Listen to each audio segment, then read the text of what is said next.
ህዳር 1 2018 ዓ.ም ተናስተልኝ እንደምን አመሻችሁ። የኢትዮጵያ ቴሌቪዥን ነው። ኢቲቪ 57 ጀምሯል። በ3 ክፍል እስከ ምሽቱ 3 ሰዓት ድረስ ወደ እናንተ ይደርሳል። ዋና ዋና ጉዳዮችን ላስተዋውቃችሁ።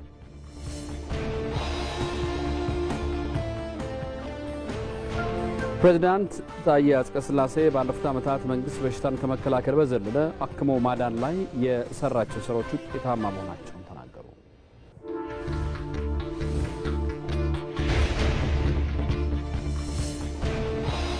የቄለም ወለጋ አርሶ አደሮች ኤክስፖርት በሚደረጉ ምርቶች ላይ ትኩረት ሰጥተው እየሰሩ መሆናቸውን ገለጹ።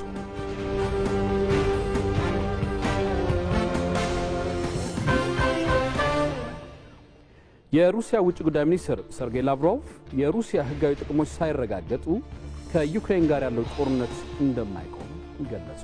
ዋና ዋናዎቹ ናቸው።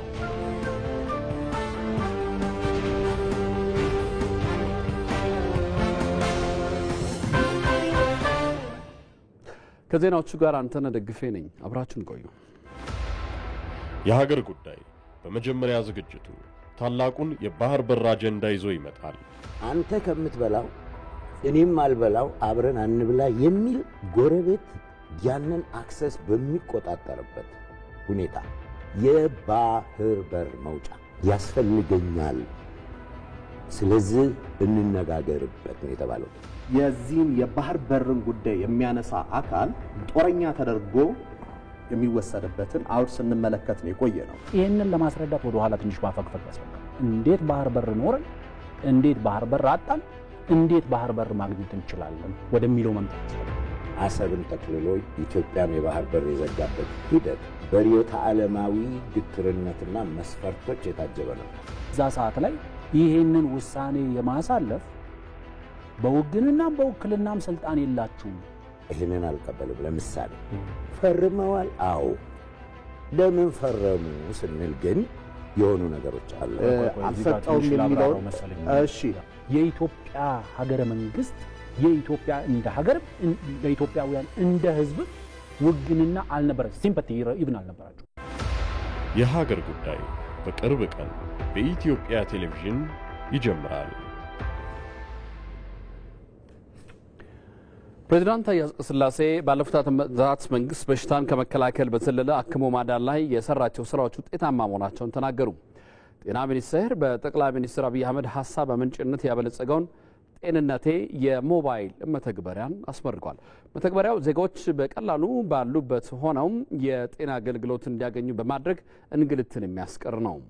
መተግበሪያው የአገልግሎት ክፍያ ስርዓት የተዘረጋለት በመሆኑ አገልግሎቱን ቀልጣፋ እንደሚያደርገው ነው የተገለጸው። መተግበሪያውን በይፋ ያመረቁት ፕሬዝዳንት ታዬ አጽቀሥላሴ መንግስት በ2030 የጤና ተደራሽነት ለማሳደግ እንደሚሰራም ገልጸዋል።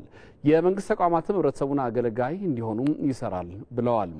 የጤና ሚኒስትሯ ዶክተር መቅደስ ዳባ በኩላቸው የጤና ዘርፉን ዲጂታላይዝ በማድረግ አገልግሎቱን ቀልጣፋና ተደራሽ የማድረግ ተግባራትም እየተከናወኑ ነው።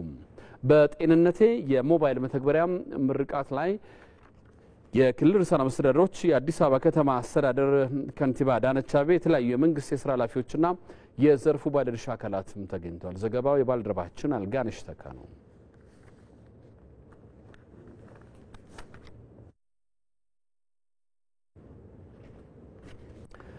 በአርሲ ዞን የተከሰተውን ችግር እንዲያጣራ የተሰየመው የአጣሪ ኮሚቴ የመጀመሪያ ደረጃ ሪፖርቱን ይፋ አደረገ። የኢትዮጵያ ሃይማኖት ተቋማት ጉባኤ በኦሮሚያ ክልል አርሲ ዞን በጉና፣ በመርቲ፣ በሸርካና በሆሎንቆ ዋቢ ወረዳዎችም የተፈጠረውን ችግር እንዲያጣራ ጉዳዩ ከመለከታቸው ባለድርሻ አካላት የተውጣጡ ተወካዮችን ያካተተ ግብረ ኃይል አቋቁሞ ችግር ወደ ተከሰተባቸው ወረዳዎች አሰማርቷል። አጣሪ ኮሚቴው ችግር ወደ ተከሰተባቸው 4 የአርሲ ዞን ወረዳዎች በአካል በመሄድ ጉዳዩን ለ5 ተከታታይ ቀናት ሲያጣራ ቆይቶም በአጣሪ ኮሚቴው ሰብሳቢና ምክትል ሰብሳቢ የመጀመሪያ ደረጃ ሪፖርቱን ይፋ አድርገዋል። አጣሪ ኮሚቴው በእነዚህ ወረዳዎች የሰዎች መገደል፣ መታገትና የንብረት ውድመት መከሰቱን ከአካባቢው ማህበረሰብና ጉዳት ከደረሰባቸው ወገኖች መረጃ ማግኘቱን አስታውቋል። የተገደሉ ሰዎች እንዲሁም የአካል ጉዳትና የንብረት ውድመት ያጋጠማቸው ዜጎች የአንድ ሃይማኖት ተከታይና አገልጋዮች አለመሆናቸውን፣ የሃይማኖትና ዘር ሳይለይ ግድያና ጥቃት እንደተፈጸመ በሪፖርቱ ተጠቅሷል። ይህን ወንጀል የፈጸሙ አካላትም ራሳቸውን በተለያዩ ስም የሚጠሩና የመንግስት የጸጥታ ኃይል ችግር ወደ ተከሰተባቸው ስፍራዎች ሲንቀሳቀሱ ስፍራዎቹን በፍጥነት በመልቀቅ በጫካ የሚደበቁ ማንነታቸው ለጊዜው በይፋ ያልታወቁ የታጠቁ አካላት መሆናቸውን ቃለ መጠይቅ ከተደረገላቸው የአካባቢው ማህበረሰቦች ኮሚቴው መረዳት መቻሉን አስታውቋል። የኮሚቴው ሰብሳቢ መልአከ ሰላም ዳዊት ያሬድ ችግሩ ተጋላጭ የአንድ ወገን ብቻ ያነጣጠረ አለመሆኑንም ተናግረዋል።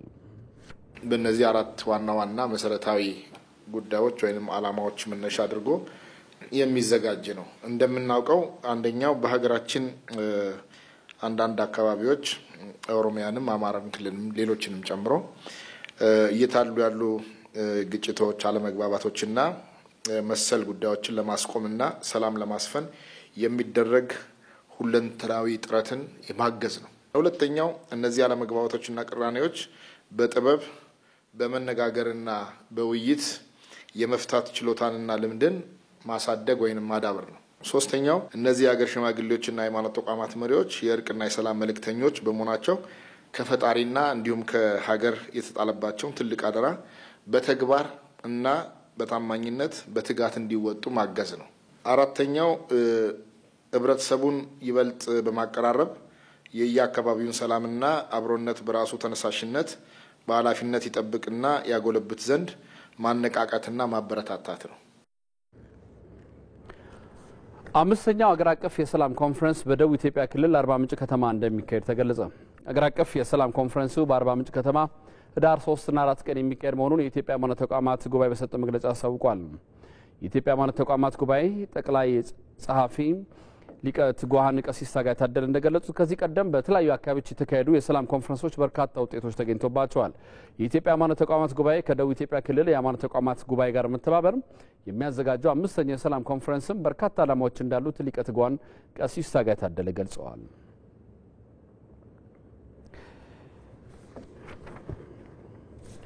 የከተሞች ልማታዊ ሴፍትኔት ፕሮግራም ዜጎች ከተረጅነት ወደ አምራችነት እንዲሸጋገሩ እያደረገ መሆኑን የከተማና መሰረተ ልማት ሚኒስቴር ገለጸ።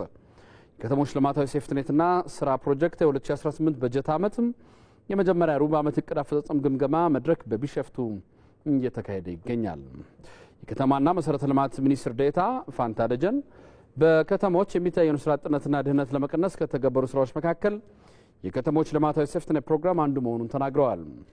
በዚህ በከተሞች ዜጎችን ከዝቅተኛ የኑሮ ደረጃ ለማውጣት ልማታዊ ሴፍትኔትና ስራ ፕሮጀክት ውጤታማ መሆኑን ተናግረዋል። በፕሮግራሙ አማካኝነት በርካቶችን ከድህነትና ተረጂነት በማውጣት ወደ አምራችነት መቀየራቸውን ገልጸዋል። የፌዴራል የከተሞች ምግብ ዋስትና ጽሕፈት ቤት ኃላፊ ብርሃኑ ተሾመ በኩላቸው የከተሞች ልማታዊ ሴፍትኔት ፕሮጀክት በመላ ሀገሪቱ ከ1.7 ሚሊዮን በላይ ዜጎችን ተጠቃሚ ማድረጉን ገልጸዋል። ለዜጎች ተከታታይ የህይወት ክህሎትና የቢዝነስ ክህሎት ስልጠና በመስጠት በተለያዩ ስራ መስኮች እንዲሰማሩ ድጋፍ እንደሚደረግላቸው ገልጸዋል። ባለፈው የበጀት ዓመት የፌዴራል መንግስት 60 ቢሊዮን ብር ድጋፍ አድርጓል ብለዋል። በ86 ከተሞች የሚተገበረው ፕሮግራሙ ያለፉት ዓመታት አፈጻጸም ውጤታማ በመሆኑ ከዓለም አቀፍ ረጂ ድርጅቶች ፕሮጀክቱን ለማስቀጠል 250 ሚሊዮን ዶላር ድጋፍ መገኘቱም ተገልጿል። ዘገባው ሪፖርተራችን ሞላ ለማየው ነው።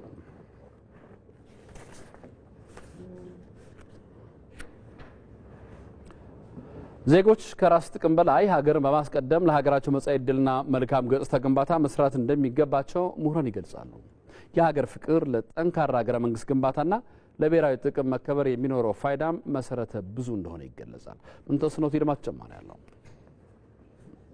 በተፈጥሮ በመወለድ የሚገኝ በእውቀት የሚያድግ እስከ መስዋዕትነት የሚከተለው የሀገር ፍቅር ስሜት ከራስ ጥቅም ተሻግሮ የሀገርን መጻኢ ዕድል ለመወሰን የሚረዳ እድገትና ብልጽግናን ለማረጋገጥ የሚያግዝ እንደሆነ ይገለጻል። እናትና ልጅን ባልና ሚስትን ከሚያስተሳስረው የፍቅር ሰንሰለት በላቀ ኃይል ተስበው በነፍሳቸው ተወራርደው ለሀገራቸው ሲሉ ሁሉን የተው ከራስ በላይ ለሆነ ዓላማ መኖርን ያስተማሩ ምስክሮች ዛሬም ድረስ እንደ ደመና በዙሪያችን መገኘታቸው ምክንያት የሀገር ፍቅር እንደሆነ ይነገራል። አንድ ሰው ለሀገሩ ያለው ፍቅር ወይም ለሀገሩ ያለው ስሜት የሚመነጨው በተፈጥሮ ካደገበት ከሚውልበት ከተወለደበት ብዙ አታችመንቱ ካለው ወይም ደግሞ ብዙ ቁርኝቱ ካለው አካባቢ የሚነሳ ነው።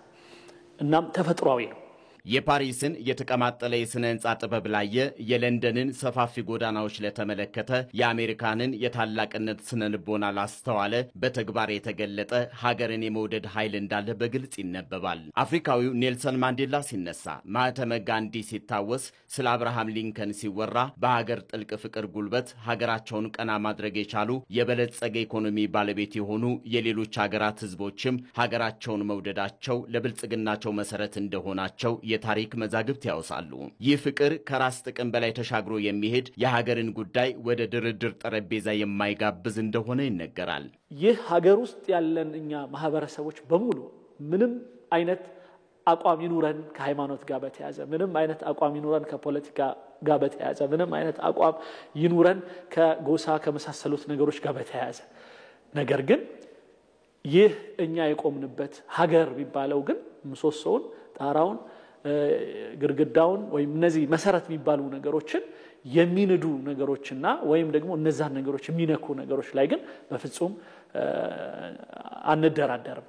ከአድናቆት የተሻገረ ህይወትን ለሀገር ጥቅም አሳልፎ እስከ መስጠት የሚዘልቀው የሀገር ፍቅር ለጠንካራ ሀገረ መንግስት ግንባታ ሚናው የጎላ ለመሆኑ በአድዋ ጦርነት ወቅት መሳሪያ እስከ አፍንጫው የታጠቀውን ወራሪ ኃይል በጎራዴ ድል ማድረግ መቻሉ ማሳያ እንደሆነ ሁሉ እወዳታለሁ እያሉ በስሟ የሚምሉባትን ሀገር የሚያሻሽጡ ከራስ በላይ ነፋስ ከሚለው አሮጌ ተረት ባልተላቀቁ ልጆቿ ምክንያት ሀገር ዛሬ ውድ ዋጋ መክፈሏን ስንመለከት በሀገር ፍቅር ሀገርን እየታደጉ እንዳሉ ሁሉ በሀገር ፍቅር ስም የሚነግዱ አካላት እንዳሉ በማወቅ ራስን መጠበቅ እንደሚገባም ይገለጻል።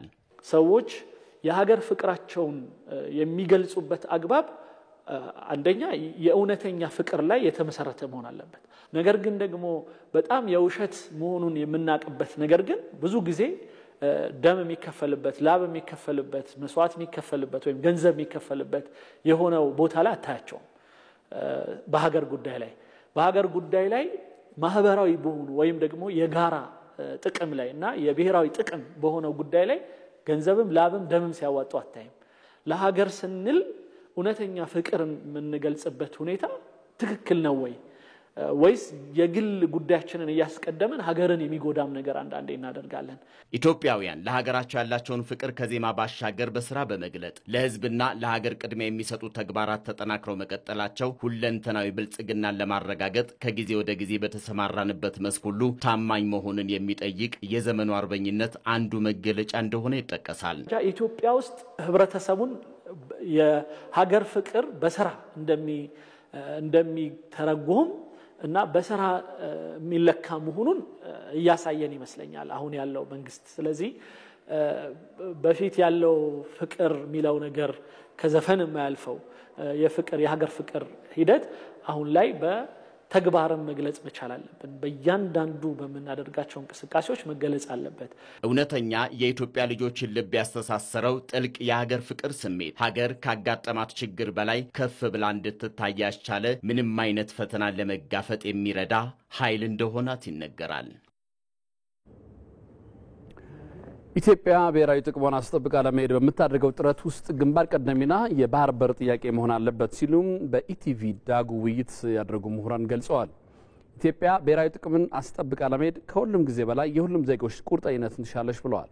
ሜሮን ምትኩ ተጨማሪ አላት። የብሔራዊ ጥቅም መከበር አንድ ሀገር ህልውናዋን አስቀጥላ እንድትሄድ ያስችላታል።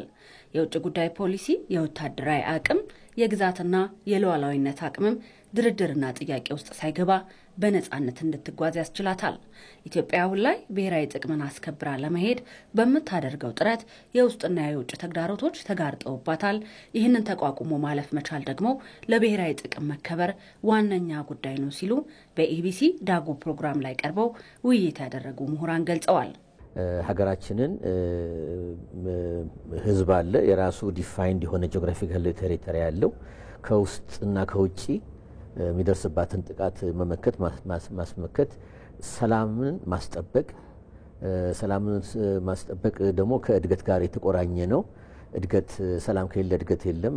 እድገት ከሌለ ደግሞ ሰላም ይዛባል። ተማሪዎች አመፅ 60ዎቹ 70ዎቹ እንደምናውቀው ከዛ በኋላ የትጥቅ ትግሎች በደርግ ጊዜ እናያለን። ከዛ ኢህአዴግም ሲመጣ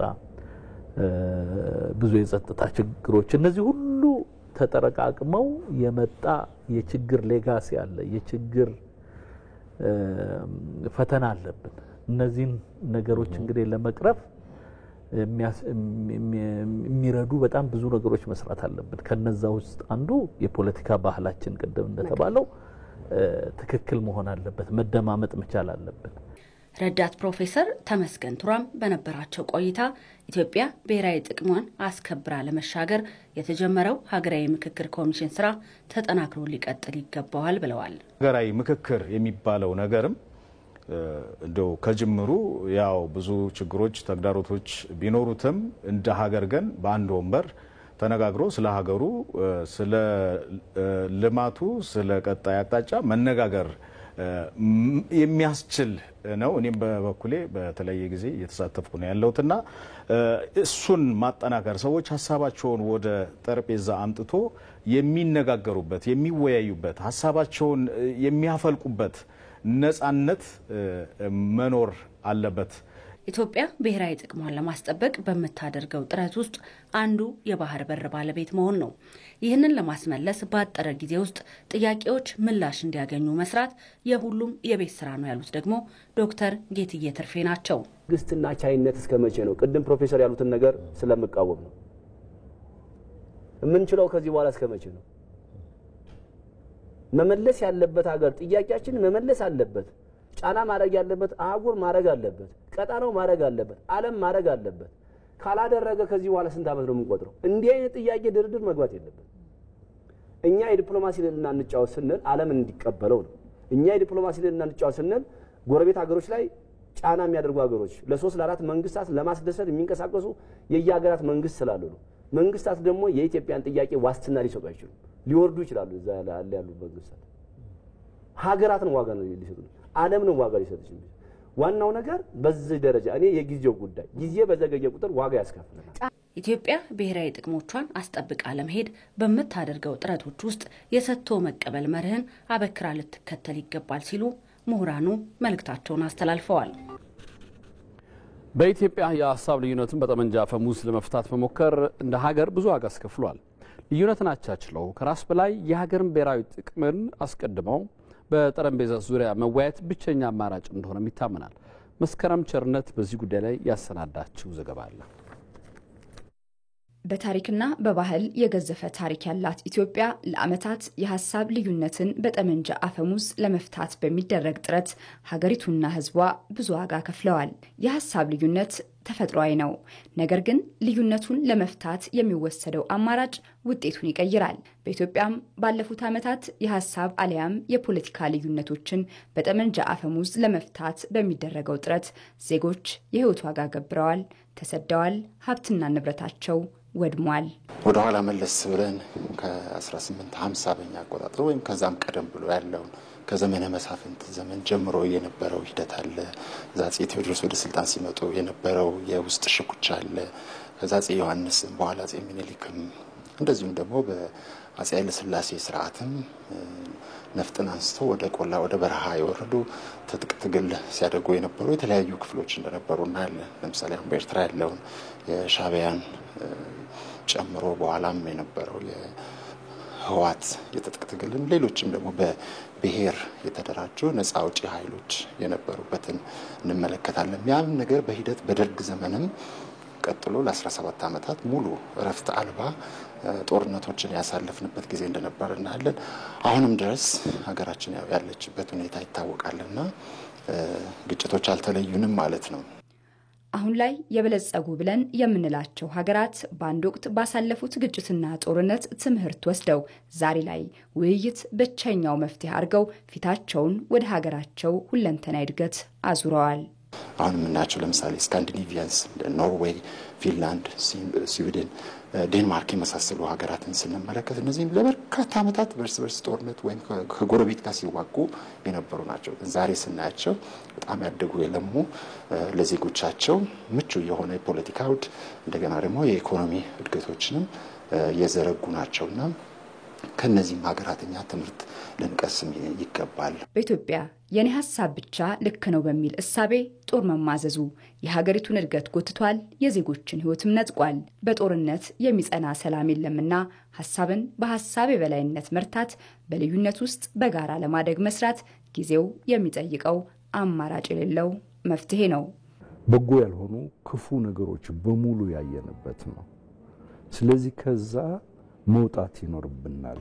ከዛ ስንወጣ ደግሞ ልንወጣ የምንችለው ያንኑ በመድገም አይደለም፣ በአፈሙዝ በጦርነት አይደለም። በሰለጠነና በሰከነ መልኩ ዓለም በሚያደርገው አካሄድ ሀገራዊ ምክክር አቁመን በሀገራዊ ምክክሩ ሁላችንም በወኪሎቻችን ተሳትፈን ሐሳብ አዋጥተን አገርን ማሻገር ይኖርብናል። አሁን ላይ ልዩነት ቢኖር እንኳን ከራስ ይልቅ ሀገርን ማስቀደምና ለብሔራዊ ጥቅም መቆምን ጊዜው በእጅጉ ይጠይቃል። ሀገር ከትላንቷ ተምራ ህብረ ብሔራዊ አንድነቷን አስጠብቃ ትጓዝ ዘንድ ችግሮችን በውይይት ለመፍታት አሊያም በልዩነት ውስጥ በስምምነት ለመኖር በኢትዮጵያ ሀገራዊ ምክክር በሂደት ላይ ነው። እናም ከጦርነት አዙሪት ወጥታ የበለጸገችና ውይይት ባህሉ የሆነ ህዝብ ለመገንባት ሀገራዊ ምክክሩ ትልቅ ተስፋ የተጣለበት ነው። በኢኮኖሚ ያደገች በአፍሪካ ያላትን ቦታ ሳይሆን በዓለምም ደረጃ ያላትን ቦታ የተቀናጀች አገር እንዴት ለትውልድ እናሳልፍ እናሸጋግር? ይሄ ሊሆን የሚችለው ጦር ያነገበውም የፖለቲካ ልዩነት ያለውም ሁሉም ፓርቲዎች የተሳተፉበት ሁሉም አመለካከቶች ወደ ጠረጴዛ የሚመጡበት ሀገራዊ ምክክር አካታች፣ አሳታፊ፣ ተአማኒ፣ መከባበር ባለበት የአውድን ትኩረት የሰጠ በዚህ ሂደት ውስጥ ገብተን አገራችንን ማዳን እንችላለን ነው። ዘላቂ ሰላም የሰፈነባት የበለጸገች ኢትዮጵያን ለትውልድ ለማሻገር ሰላም የሚጀምረው ከመወያየት ነውና ሁሉም ለዘላቂ ሰላም እውን መሆን የሐሳብ ልዩነትን በውይይት ብቻ መፍታትን ብቸኛ አማራጭ ሊያደርግ እንደሚገባም ይነሳል። አልሰማንም ዛሬም አንሰማም ብለን ነው ጀጎል ላሊበላ አክሱምን ያቆም ነው። አንሰማም ብለን ነው በነጻነት ክብር ቅኝ ያልተገዛ ነው። አንሰማም ብለን ነው አባይን ሞግተን ችለን ያሳየነው። አንሰማም ብለን ነው በአረንጓዴ አሻራ ደምቀን ያበራ ነው። ከስንዴ ምጽዋት ከርዳታ ሄዳን ነው። አሁንም አልሰማንም። ኢትዮጵያ ቀይ ባህር አይገባትም የሚለውን አልሰማንም። አሁን አልሰማንም። አትችሉም ለሚሉን መስሚያም ጊዜም የለን። እነሱ ሲያወሩ እኛ ስራ ላይ ነን። በእኛም ደሞ ውስጥ አለ። እነሱ ሲያወሩ እኛ ስራ ላይ ነን። እናት ኢትዮጵያ የሀገራችን። በባሌ ዞን የሚገኘው የወልመል መስኖ ግድብ ከ12 ሄክታር መሬት በላይ በማልማት መንግስት የገባውን ቃል በተግባር የገለጠበት ፕሮጀክት መሆኑ ተገለጸ። በቅርቡ ተመርቆ ስራ የጀመረው የመስኖ ግድቡ በደሎ ማና ወረዳ በተለያዩ ቀበሌዎች ላይ የበቆሎና ስንዴ ኩታ ገጠም እርሻ እየለማበት ነው። አቤል ሙልጌታ ተጨማሪ አለው። የባሌ ተራሮች ብሔራዊ ፓርክ ከፓርክነትም ባለፈ ለአካባቢው ማህበረሰብ ብዙ የሀብት በረከቶችን በውስጡ የያዘም ቅርስ ነው። ከነዚህ ሀብቶች መካከል ከፓርኩ ተራሮች የሚነሱ ወንዞችም ይጠቀሳሉ። ከወንዞቹ መሃል ደግሞ የወልመል ወንዝ አንዱ ነው። ከባሌ ተራሮች ውስጥ የሚነሳው የወልመል ወንዝ ለዘመናት ያለ ጥቅም ሲፈስ ኖሯል። በአካባቢው የነበሩ ሰዎች ከዚህ ወንዝ ምንም አይነት ጥቅም ሳያገኙ ዘመናትን አስቆጥረው፣ ነገር ግን ከቅርብ ዓመታት ወደዚህ ደግሞ መንግስት በሰራው የልማት ስራ ማለት ነው አሁን ላይ የወልመል ወንዝ በሰፊው በሐረና ቡሉቅና ደሎመና ወረዳዎች ውስጥ የልማት ስራ እየተሰራበት ይገኛል። ይህን የመስኖ ፕሮጀክት ወደ ተጨባጭ የልማት ስራ ለመለወጥ ብዙ ጥረት ተደርጓል። ቃል በተግባር እንዲገለጥም የመንግስት ከፍተኛ ቁርጠኝነት የታየበትም ሆኗል። እዚህ ጋር እንደምታዩት እነዚህ በኮንቬንሽናል ማሽን የሚባሉ እና ኤክስካቫተር ጃካመር የሚቆፍሩት የለም። እነዚህ የሚቆፍሩት በድማሚት አይ ደግሞ የሚያፈነዱ ቦምቦችን በመጠቀም ነው። ይህንን እንግዲህ በትንሹ ከ10 ምናምን ኪሎ ሜትር በላይ ነው እንደዚህ አይነት ነገሩን በድማሚት የሰራው። አሁን ለዘመናት ያለ ጥቅም ሲባክን የነበረው ወልመል ወንዝ ወደ ልማት አርበኝነቱም ተመልሷል። ብዙ ኪሎ ሜትሮችን አቋርጦ በደሎ መና ወረዳ ጎንጎማ ቀበሌ ላይ ብቻ ሰፋፊ የበቆሎና የስንዴ ኩታ ገጠም ልማት እየተሰራበትም ይገኛል። በመሆኑም የአካባቢው አርሶ አደሮችም ባገኙት የመልማት እድልም ተደስተዋል። ለእኛ ትልቅ ደስታ ነው።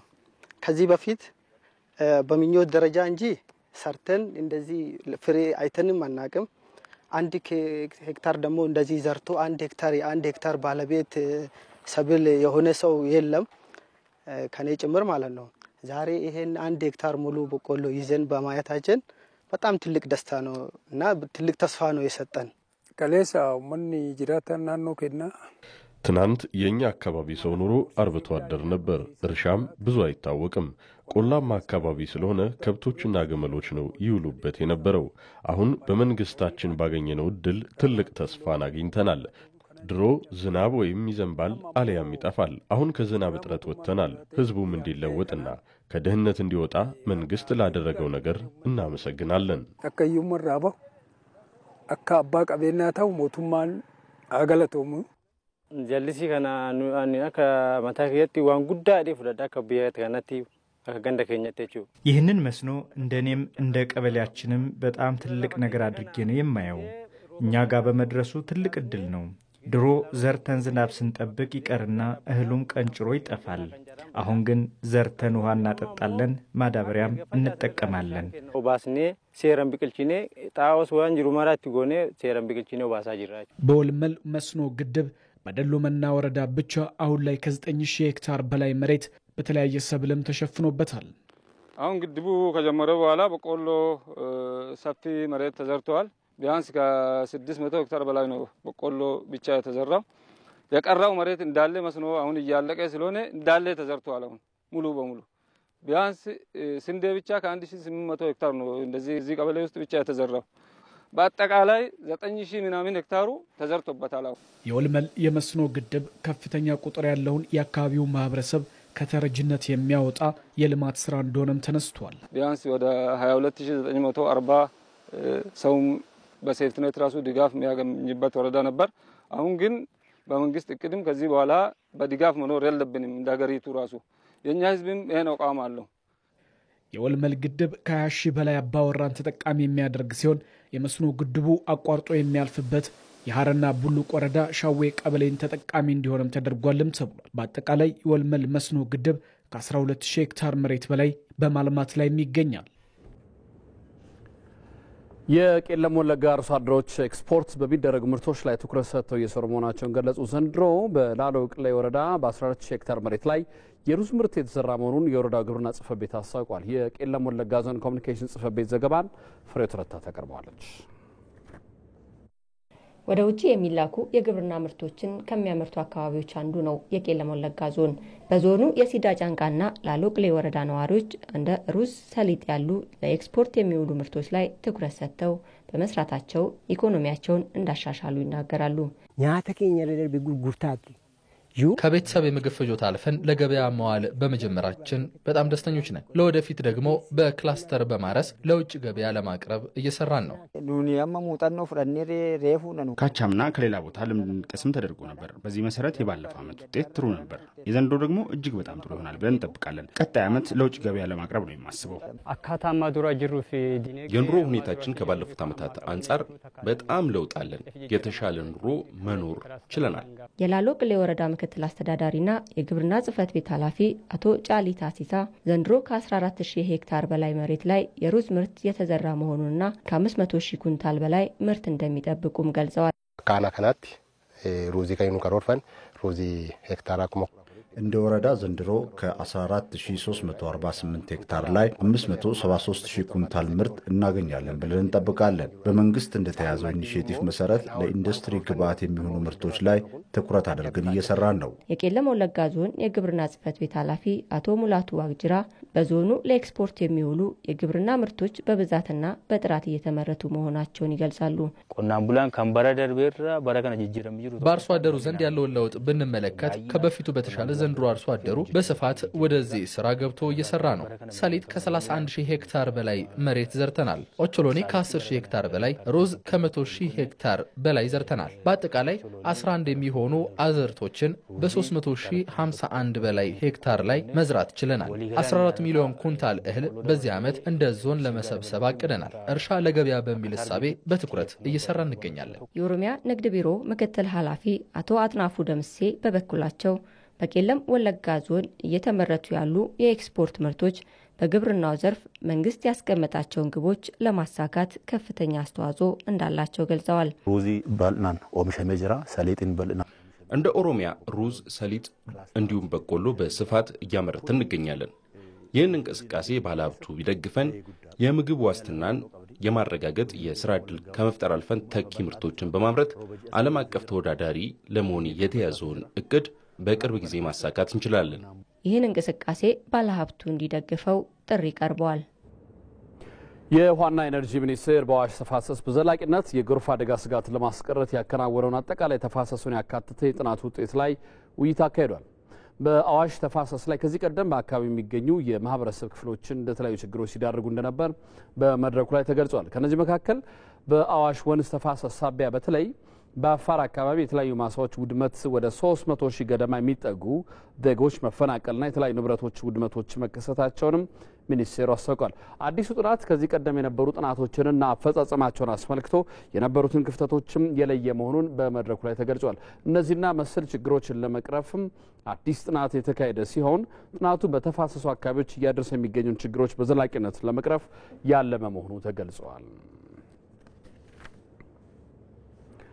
የሴቶችና ማህበራዊ ጉዳይ ሚኒስቴር ወጣቶችን ከአደንዛዥ እጽና አጉል ልማዳዊ ድርጊቶች ለመታደግ የሚያስችሉ ስራዎችን መስራት እንዳለበት ተገለጸ። የጤና ማህበራዊ ጉዳዮች የባህልና ስፖርት ጉዳዮች ቋሚ ኮሚቴ የሴቶችና ማህበራዊ ጉዳዮች የ2018 ዓ.ም የሩብ ዓመት የስራ አፈጻጸም ግምገማ ምላሽ ሰጥቷል። ቋሚ ኮሚቴው በሴቶች በህፃናት በወጣቶችና ሌሎች የሚኒስቴሩ ማህበራዊ ጉዳዮች ላይ የቀረበው ሪፖርት ተከትሎ በመገምገም በጥንካሬ እንዲሁም ትኩረት የሚሹ ጉዳዮች ለይቶ አቅርቧል። በዚህ ወቅትም ከአደንዛዥ እጽና ከአሉታዊ መጤ ልማዳዊ ድርጊት የተጠበቁ ወጣቶችን ማብቃት በተመለከተ ሚኒስቴሩ እያከናወናቸው ያሉ ተግባራት ቢኖሩም በርካታ ወጣቶች ግን የአደንዛዥ እጽ ሰለባ የሆኑ መምጣታቸው የሚስተዋል መሆኑን ቋሚ ኮሚቴው አመላክቷል። የ3 ወራት ሪፖርት ያቀረቡትና ቋሚ ኮሚቴው ለተነሱ ጥያቄዎች ምላሽ የሰጡት የሴቶችና ማህበራዊ ጉዳዮች ሚኒስትር ዶክተር ኤርጎጌ ተስፋዬ የሱስ ማገገሚያ ተቋማት በሀገራችን በብዛት አለመኖር ችግሩን ከባድ አድርጎታል ብለዋል። የሱስ ማገገም ማዕከላትን በተመለከተ እንደ ሀገራችን ውስንነት አለ። አንድ ማዕከል ነው ያለን። ይህ ማዕከል እንግዲህ የሚገኘው ወደ ቀበና አካባቢ ያለው ነው እንደ መንግስት ከወሰድን፣ ግን አገልግሎቱን ማስፋት ደግሞ ተገቢ ነው። በግል ደረጃ ኢኒሼቲቭ ወስደው የሚሰሩትን በዚህ አጋጣሚ ማድነቅ እፈልጋለሁ። ብዙ ኮስት የሚጠይቅ ነው። ምክንያቱም አንድ ሰው ከሱስ ነፃ ሆኖ እስከሚያገግምና ወደ መደበኛ ህይወቱ እስከሚመለስ ድረስ የሚፈጀው ጊዜ በራሱ የሚጠይቀው ጉልበት የሚጠይቀው ገንዘብ ቀላል አይደለም። ከዚህ አንጻር በቀጣይ ያሰብነው ከከፍተኛ ትምህርት ተቋማት ጋር በጋራ ሆኖ መስራት ነው። በ3 ወር የስራ አፈጻጸሙ ሚኒስቴሩ የሴቶች ተጠቃሚነት በማሳደግ በአስቸጋሪ ሁኔታ ላይ የሚገኙ ህጻናትን ድጋፍ እንዲያገኙ በማድረግና በተቋም ውስጥ ያለው የቴክኖሎጂ እድገት በጥንካሬ ተነስቷል። ሆኖም ግን በሴቶችና ህጻናት ላይ የሚደርሰው ጾታዊ ጥቃት እንዲሁም የህጻናት ጉልበት ብዝበዛ ላይ በትኩረት መስራት እንዳለበት ቋሚ ኮሚቴው ያመለክታል። ሚኒስትሯም ችግሮችን ለመፍታት የተደረጉ ጥረቶችንም አብራርተዋል። ጾታዊ ጥቃትን በሴቶችም በህጻናትም ላይ የሚፈጸመውን በተመለከተ የተለያዩ ጥናቶች አሉ። እነዛን ጥናቶች በጋራ የቋሚ ኮሚቴውም እንዲያይ የምናደርግበት መንገድ እንደሚኖር በወዲሁ ማሳወቅ ወዳለሁ። በመቀነስ የሚያሳዩ የጥናት ውጤቶች አሉ። ነገር ግን በሚፈለገው ልክ ተሰርቷል የሚል ድምዳሜ የለንም። ሌላው ከህፃናት የጉልበት ብዝበዛ ጋር ወደ 856 የሚሆኑ ህፃናት በአዘዋዋሪዎች እጅ የተገኙ በተለያዩ አካባቢዎች ትንንሽ ሚዛን ይዘው የተገኙ ወደ ጉዳያቸው በደንብ በህግ አግባብ እንዲታይና ወደ ቤተሰባቸው እንዲቀላቀሉ የማድረግ ስራዎች ጉልበታቸውም መብታቸውም እንዳይበዘበዝ እንዳይጣስ ከማድረግ አንጻር ስራ ሰርተናል። 98% ያልነው እንግዲህ ከያዝነው እቅድ አንጻር ነው እንጂ ሙሉ ለሙሉ የህፃናት የጉልበት ብዝበዛን ጨርሰን 98% አድርሰናል አይደለም። 10ኛው ሀገር አቀፍ የተማሪዎችና የመምህራን የፈጠራ ስራ ውድድር አውደሪ መካሄድ ጀመረ። በትምህርት ሚኒስቴርና አጋር ድርጅቶች አዘጋጅነት በየዓመቱ የሚካሄድ ውድድር በአዲስ አበባ ሳይንስና ቴክኖሎጂ ዩኒቨርሲቲ ቅጥር ግቢ በይፋ ተከፍቷል። መርሃ ግብሩን የከፈቱት የትምህርት ሚኒስቴር ሚኒስትር ዴኤታ ወይዘሮ አየለች እሸቴ መንግስት ለሳይንስና ቴክኖሎጂ ፈጠራ ዘርፍ ትኩረት ሰጥቶ እየሰራ እንደሚገኝም ተናግረዋል።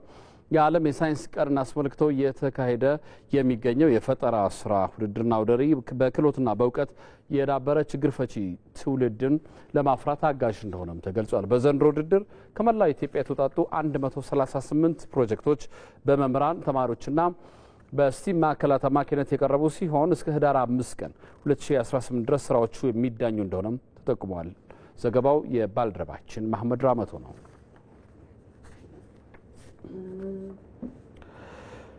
ፕሮፌሰር ላጲሶ ጌታሁን ድሌቦ ለኢትዮጵያ ታሪክ ስነዳ ያደረጉት ምርምርና አበርክተው ለትውልድ ቅርስ ሆኖ የሚዘልቅ ስለመሆኑ ይገለጻል። የኢትዮጵያ ታሪክ የሃይማኖቶች እንዲሁም የብዙ ቋንቋዎችና ህዝቦች መስተጋብር ነው በሚል ሙግታቸው የሚታወቁት ፕሮፌሰሩ በ87 ዓመታቸው ከዚህ ዓለም በሞት ተለይተዋል። ሙሉ ግርባይ ተጨማሪ አለው። እስልምና አንድ ምንጭ ነው የኢትዮጵያ ታሪክ፣ ክርስትና አንድ ምንጭ ነው። ያ ጦርነት ሁሉ የኢትዮጵያ ታሪክ መለያ ነው፣ ቅርስ ነው። የኢትዮጵያ ታሪክ የሁሉ ካልሆነ የማንም አይሆንም የሚል መራ አላቸው። አንዱን ብሔር ወይም ሃይማኖት ታሪክን ነጥሎ ከዚህ አንጻር ብቻ የኢትዮጵያ ታሪክ የሚጻፍና የሚተነተን ከሆነ ትክክለኛውን የኢትዮጵያ ታሪክ ማወቅ እንደማይቻል ወለም ዘለም የማይል አቋም አላቸው። ኢትዮጵያውያንን የጋራ እሴት፣ ባህልና ቋንቋ በማውሳት የህዝቦች ታሪክ ጎልቶ እንዲወጣ ያደረጉት ምሁር በብዕር ስራዎቻቸው ሲታወሱ ይኖራሉ። የኢትዮጵያ ታሪክ የክርስትናው፣ የእስልምናውና የሌሎችም ሃይማኖቶች እንዲሁም የብዙ ቋንቋዎችና ህዝቦች መስተጋብር ነው በሚል ሙግታቸው የሚታወቁት ፕሮፌሰር ላጲሶ ጌታሁን ድሌቦ ይህንኑ እሳቤ በምርምር ስራዎቻቸው በመግለጥ በመጽሐፎቻቸው ከትበዋቸዋል። የፖለቲካው ገለት ማዕበል ሳይወዘውዛቸው በምሁራዊ የምርምር መነጽራቸው እይታ በብዕራቸው እውነትን ከትበው የኢትዮጵያውያንን ህብረ ብሔራዊነት ያጎሉ ኢትዮጵያዊ ናቸው። በመጽሐፎቻቸውም አሰባሳቢውን የጋራ ማንነት በማሳየትም ምሁራዊ አሻራቸውን ያሳረፉ ናቸው። የታሪክ ምሁሩ ፕሮፌሰር ላጲሶ በቀድሞ በከምባታና ሀዲያ አውራጃ በኩፋ ላሀበሌ ግንቦት 12 ቀን 1930 ዓ.ም ተወለዱ። የመጀመሪያ ትምህርታቸውንም በቢቾ ሆሳና ሚሽንና በመንግሥት ትምህርት ቤት ሲከታተሉ ቆይተው የሁለተኛ ደረጃ ትምህርታቸውን በአዳማ በሚገኘው ገላዲዮስ ትምህርት ቤትና ባይብል አካዳሚ ተምረዋል። ከዚያም ወደ አሜሪካ በማቅናት በኮሚኒቲ ኮሌጅ የከፍተኛ ትምህርታቸውን ተከታትለው በህብረተሰብ ታሪክ የመጀመሪያ ዲግሪያቸውን በላቀ ውጤት ተቀብለዋል። ከሃዋርድ ዩኒቨርሲቲም በአፍሪካ ታሪክ ጥናት የማስተርስ ዲግሪያቸውን እንዲሁም በኢትዮጵያ በአፍሪካና በአውሮፓ ታሪክና በፍልስፍና የዶክተሬት ዲግሪያቸውን ወስደዋል። ዶክተሬታቸውን አጠናቀው የፕሮፌሰርነት ማዕረግን ጭምር በማግኘት ለ2 ዓመት በቨርጂኒያ ዩኒየን ዩኒቨርሲቲ ሲያስተምሩ ቆይተው አብዮቱ ሲፈነዳ የታሪክ አካል መሆን አለብኝ በማለት ወደ ሀገራቸው ተመልሰዋል። የሀገር ፍቅርን በማስቀደም ወደ ሀገራቸው ተመልሰው በምርምሩና በማስተማር ስራቸው ሀገርን ያገለገሉ ስመጠር ናቸው። ፕሮፌሰር ላጲሶ ከጋን ውስጥ መብራትነት ይልቅ እውቀታቸውን ለብዙሃኑ እንዲደርስ በርካታ መጽሐፍ ጽፈው ለአንባቢያን ያደረሱ፣ በአደባባይን ሲሟገቱ፣ በመገናኛ ብዙሃንም ጠለቅ ያለ ትንታኔ በመስጠት አሻራቸውን ያሳረፉ ምሁር ናቸው። ሰሜንና ደቡብ ኢትዮጵያውያንን ያገናኘ መንግስት ነው። በ1270 ይሄ መንግስት ሲነሳ በመሃል አገር ነው፣ በዛሬ ወሎ ነው የተመሰረተ። ሰው ሁሉ አንድ ነው፣ ከአንድ ዘር ነው የመጣው፣ ሰውን ከሰው የሚለየው ስራው ነው የሚሉት ፕሮፌሰሩ ሰብአዊነትን ያስቀደሙ አንጋፋ የታሪክ ምሁር ናቸው። ለኢትዮጵያ ታሪክ ስነዳ ያደረጉት ምርምርና አበርክቶም ለትውልዱ ቅርስ ሆኖ የሚዘልቅ ነው። በስራዎቻቸው አንቱታን ያተረፉት ፕሮፌሰሩ በባህሪያቸውም ግልጽ፣ ታማኝና ሰው አክባሪ እንደሆኑ ይመሰከርላቸዋል። ባለትዳርና የ3 ሴት ልጆች አባት የሆኑት አንጋፋው የታሪክ ምሁርና ተመራማሪው ፕሮፌሰር ላጲሶ ጌታሁን ድሌቦ ባደረባቸው ህመም በሕክምና ሲረዱ ቆይተው ጥቅምት 30 2018 ዓ.ም ከዚህ ዓለም በሞት ተለይተዋል። የኢትዮጵያ ብሮድካስቲንግ ኮርፖሬሽን በፕሮፌሰሩ ሞት የተሰማውን ሐዘን ይገልጻል። ለቤተሰቦቻቸው መጽናናትን ይመኛል። ወደ ውጭ ዜና እናመራለን። የሩሲያ ውጭ ጉዳይ ሚኒስትር ሰርጌይ ላቭሮቭ የሩሲያ ህጋዊ ጥቅሞች ሳይረጋገጡ ከዩክሬን ጋር ያለው ጦርነት ሊቆም አይችልም አሉ። በሌላ በኩል ሚኒስትሩ ከቦታቸው ገሸሽ ሳይደረጉ አልቀረም የሚሉ ጭምጭምታዎችም ሲሰሙ ሰንብተዋል። አለምነህ ዋሴ በዚህ ጉዳይ ላይ ያጠናቀረው መሰናዶ አለ።